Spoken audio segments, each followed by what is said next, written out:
So I just want to answer some of the questions you have been asking me lately. How many pets should I start my farm with? Speaking from my own experience, I would say if you are just starting out as a beginner, you should start with a manageable number of pets. For myself, I started with three and then I expanded from there. So if you're starting out, you need to also start with what you think you can manage it. And with the management, it also includes the feeding aspect of it, and also the nutrition, the health, and also the daily practices you'll be doing on the farm. You should ensure that the workload is not more than you, such that you need to go in to get people to help you as a beginner.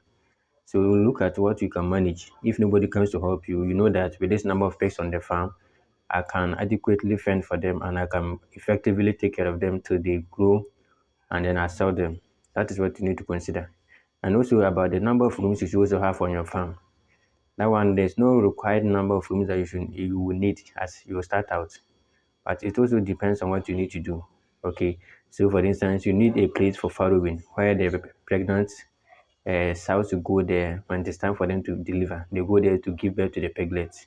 That is one of the rooms. I also need the nursery area where when you wean the piglets from their mothers, where they no longer suckle, you take them there to also grow. And from there, you need to also transition them to another room. That is the grower finisher stage. So you also have to have another room where you keep those pigs that have already passed the weaning stage, and then they'll grow from there also, which is another room you need to have. And again, you also need a room for isolation, like a quarantine area, such that if there's an emergency on the farm or you detect any suspected illness in a particular animal, which is very unfamiliar, you can quickly take the animal or the pig directly to the room and keep him there until the animal recovers. Then you bring it back.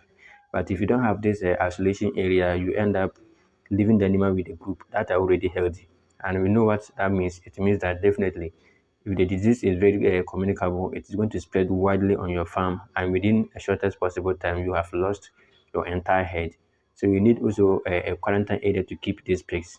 And per what you have also designed your farm, you also need a place like a storage room where you keep your farm inputs and then the equipment. If you have a room also for feed, that is where you keep all of this. So you have also a separate room where you keep your feed, either formulated or you went to buy them, and your farm boots as well as your clothing. You have a place also to keep them. So putting it all, you need a farrowing area, the weaning or the nursery area, the grower finisher stage, we need a room for it. Then the feed storage, you also need a room.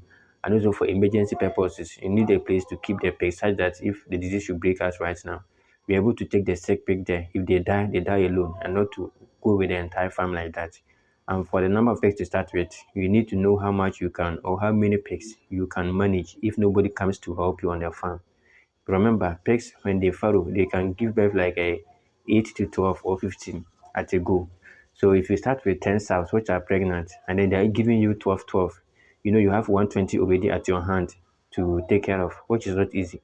But if you have maybe 5 and they give you like 10, that is 40, a bit manageable for you to do. I started with a 3, and 3 even there were 2 females, and then the females gave me a 8 on the go, and you know the number, it just increased from there like that. And from there, it has been expanding. So you need to do something that you think if nobody comes to help you, you can still take care of them till they get to the finishing stage where you release them off the farm. Otherwise, don't go and then stock your farm because you want to stock it. I know people enter and they say maybe there's a lot of money and they want to blow quickly in pig farming. That is where those people give up very early. I don't want you to be one of them, but to let you do the right thing. Start small, and then as you gain the experience, or you have already, as you begin to sell your animals from your farm, you know that if I have this number of pigs on my farm, these are the people I'll take it to and they'll buy. So as you're starting small, you're also scouting the market and supplying to these people, building your customer base such that no matter the number of pigs you have in the future, you'll be able to discard them off at the price you want it and not just at the mercy of your buyer. Something that has been happening to pig farmers of late, where people are selling their pigs below what they are expected to get, which is not good for you and it's not good even for the animals. You are just gifting them like that. So begin with what you can manage, a sizable number, so that you can know how to feed them and also handle them in terms of their health side and your budget. You should know all this before you go into this farming. I'm sure this has been helpful to you. And if you like the video, please subscribe to it